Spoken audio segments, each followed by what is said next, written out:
With Erik ten Hag poised to take over at Manchester United, I believe there is one huge mistake other managers either made or were kind of corralled into making that he must avoid at all costs. And the individual in question that I think would be a massive, massive mistake for Manchester United is a good footballer. And it's a player that actually improves Manchester United.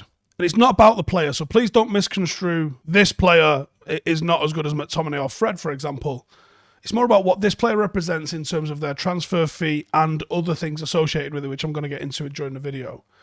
But I think for Erik ten Hag to succeed, he has to really avoid this, which is a mistake. Now, for multiple windows, Manchester United have been linked with Declan Rice.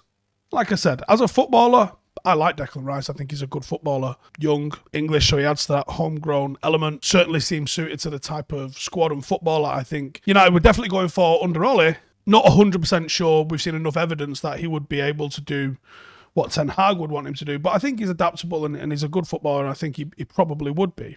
Ole brought in players like Wan-Bissaka, Sancho, Maguire, adding to the English core of players that he already had in Shaw and Rashford and Lingard and others, and he wasn't afraid to spend big on those players. Obviously not the academy ones, but Rice would have been very much in that sort of vein in terms of a signing. And he seemed to be a proper Ole player.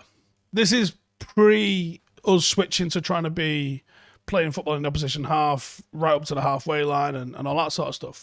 Being a bit more pragmatic and playing a little bit more on the counter and being a bit more reactive as a football team, Declan Rice fits that. That's what he excels at West Ham. But things have moved on, and the direction of the football club seems to be changing. Yet, and again, stop using Rice as some sort of absolute. It's more what he represents, because Declan Rice seemingly, either he's decided he's not moving or West Ham have decided he's not for sale. But both of those things can be posturing ahead of any bid or any move coming in. If United want to be successful going forward, if United want to be taken seriously and actually evolve ourselves as a football team, the fact that we've been linked with Declan Rice for many years, and the fact that we are still continually linked with Declan Rice when I'm sure Ten Hag is aware of him, but the question marks over him, and the fact that he's persistently been linked with him, and when you look at the reports from everyone else that we have been linked with several players that we're going to present to Ten Hag, this is what I'm getting at. And Rice represents this. Rice represents the board going doing shopping. Now, I had a little bit of a inside info on what went down during the last January window of Jose's reign. Someone close to Jose rang me up and asked me if I'd put some anti-Glazer stuff out in exchange for some transfer news from Jose himself. And I was like, well, I'll take it, but I already do put anti-Glazer stuff out there, and I always have done. But I was intrigued to find out exactly what the sort of stuff he wanted to go out there was and what his reasoning was. Now, the answer that came back to me was, Jose thought he could do something with the squad. He did want to ship on some players. Luke Shaw was one of them. Chris Smalling was another one that doesn't actually get brought up in any of these conversations. We know he wanted Pogba, Martial and Shaw gone, but actually he wanted Chris Smalling gone as well. He called him a coward. Or the word that came from him through the person I was talking to was that he was a coward. So when I spoke to this person and was asking about what are they looking to do, they were saying Manchester United were trying to bring in Ryan Sessegnon, but Jose wanted Danny Rose. And that was one example of one position. He wanted to get rid of Shaw and he wanted to bring in Danny Rose. And the board were disagreeing with him because they wanted to bring in, and I don't know who that they is. I don't think it's Woodward. I presume it could have been Judge. It might have been Marcel Boot, might have been Jim Lawler. But the management around were trying to bring in different players that they had their eye on, that they thought should be Manchester United players. I personally believe a manager has to have the final say, and then the board has to have the final financial say.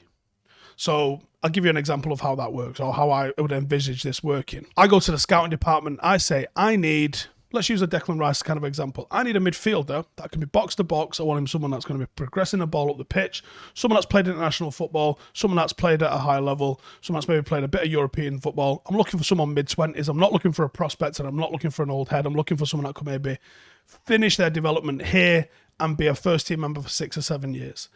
You might come back with Declan Rice on that shortlist. You might come back with Ruiz on that shortlist. You might come back with De Jong on that shortlist. And you might start narrowing it down. You go, not De Jong, I want someone more combative. Or not Ruiz, I want someone a bit more of someone with a wider range of passing, perhaps. Someone who's played in England. Maybe that would have been your thing. And then you start to narrow down your shortlist. You as a manager go, right, yeah, feeling that shortlist, let's go with, and let's just say it was Frankie de Jong. Oh, actually, fuck it. For the argument's sake, let's say it was Declan Rice. Yeah, Declan Rice is the one I want. Then you take it to your director of football. You say, right, yeah, we want Declan Rice. We've gone through, me and the scouting department, we've gone through, we've had a look at it, we've got some of the reports, we've heard off people close to him, we know what his character's like, and this is the player that we want. And then they make the inquiry. Listen, mate, Steve, it's 150 million. We can't justify that. What's your plan B? All right. Okay, fair play. Plan B would have been Ruiz. All right, let's go and speak to Ruiz. That's how it should go. It shouldn't be like, we want you to just sign younger players. We don't think you should sign Danny Rose. Now, I could only be getting literally one half of a story here, and maybe it's not even one half, maybe it's 25% of what the truth was. But the manager needs to have that final say. The way it shouldn't work is, the manager goes, I want Declan Rice, and the board go, what about Milinkovic-Savic? And you go, no, I don't want Milinkovic-Savic. I want Declan Rice. It can't come that way round. And like I said, using Rice as an example, Rice is a good player. He's got a great attitude. Everything I hear on the grapevine about what he's like as a character is sensational. He's not short on confidence. You know, he's someone that backs himself. Someone like Capello has said, like, he's a phenomenal player. There's no doubt he improves our squad, and we're dying for someone that's going to play in a deep role in midfield. But there is zero chance that this guy's worth £150 million. And when United are probably fucking about with a very limited budget, putting all your eggs into that one basket, Ten Hag allowing Manchester United's board, if it is their choice of player because he's English and he fits some other profiles, is such a bad idea. United needs 7 or 8 players. Anyone who's watched more than one of my videos know that. I think we're getting 5 at most. And I think some of them are still going to have to be free transfers that we bring in. You blow 150 million on one player and go, ta-da, go win the league. Is absolute lunacy. It's absolute lunacy. If we're going to get back to challenging, we've got to change our approach on recruitment. We have to let the manager bring in players that fit his bill.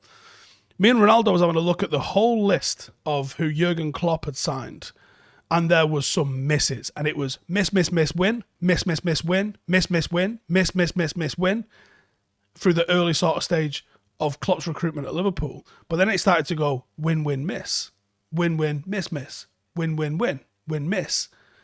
And that's what happened when Jurgen Klopp started to know more about his team, more about the capabilities, more about what he needed to finish off that squad as he grew to know those players and the character of those players a little bit more. And latterly, some of the signings have just slotted straight in and been absolutely sensational. The signing of Ruiz is frightening, frankly. But the first few signings that he brought in, Matip was a free.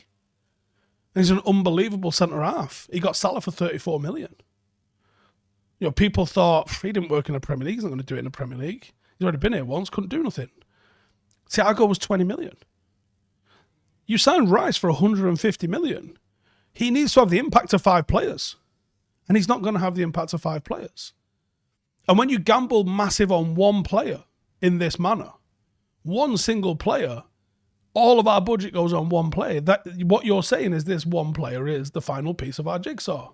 Now, if United had fixed everything, if our defence was banging, if our goalkeeper was sick, if we had 3 forwards that were absolutely class and 3 forwards that were perfect replacements to come off the bench, young, hungry, or someone at the end of their career and was happy to play 15 games a season, and we had the depth there and everyone was firing, you're like, George, you know what? If we just had a centre mid, we could do with a lot.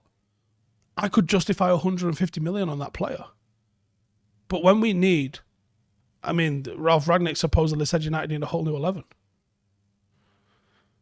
You can't blow 150 million on one player. That's absolute lunacy. We just will not have the funds to improve the rest of the squad. And, you know, when you're looking at the likes of De Jong, Phillips, Ruiz, Neves, you could sign all of those players for what Rice would cost you. And that's what United need to do. We still need a winger. We still need a striker. We probably need at least 3 new defenders. And in the grand scheme of things, he might not be a Ten Hag player. We've seen him be a pragmatic footballer in a pragmatic system. And this is where Harry Maguire came unstuck. He played for Claude Puel. He played for England. And he played for Ole Gunnar Solskjaer. And he was successful in those 3 teams because those 3 teams were counter-attacking teams that didn't dominate the ball, that didn't push up to the halfway line, that sat in their own half and were reactive. Declan Rice would be the same profile. And even though I think he's probably someone that's more adaptable than Maguire was, the evidence isn't there to suggest that he could do it in a Ten Hag team. We know the Glazers are taking money out of the club. We're probably not going to spend 300 million in a single window on transfers. Anyone with any sort of brain that can add 1 + 1, this transfer, again, what this transfer represents, it's the same with the ones linking us to Harry Kane. Harry Kane's going to cost you 100 million. He's got an injury record that made Darren Anderton wince. It's lunacy. United needs to be intelligent in our recruitment. Until we're intelligent in our recruitment, you might as well get someone like Conte in. See if you can get a little bit of success with the players that are in here. Because in 18 months' time, you're looking for a new manager and starting all over again anyway. And this is what I hope Ten Hag comes in and represents. I hope Ten Hag comes in and represents the change in mentality, the change in focus, the change to be a team that actually tries to do a full rebuild. Until we do that, we'll be 30 years without a title. Hey, thank you for watching the video. If you are new around these parts, then don't forget to subscribe. My channel is proudly supported by my community on Patreon. If you'd like to get a little bit of extra content, a Discord group, meetups, 5-a-side games, weekly podcasts, behind the scenes, and even an occasional bit of transfer news as and when I get it, then for the price of a pint, you can show your appreciation for the content that we make and get some goodies for doing so as well. Check the link in the description or click the button right here. You'll also find all of my socials here too if you want to follow me on any of those platforms. Nice one.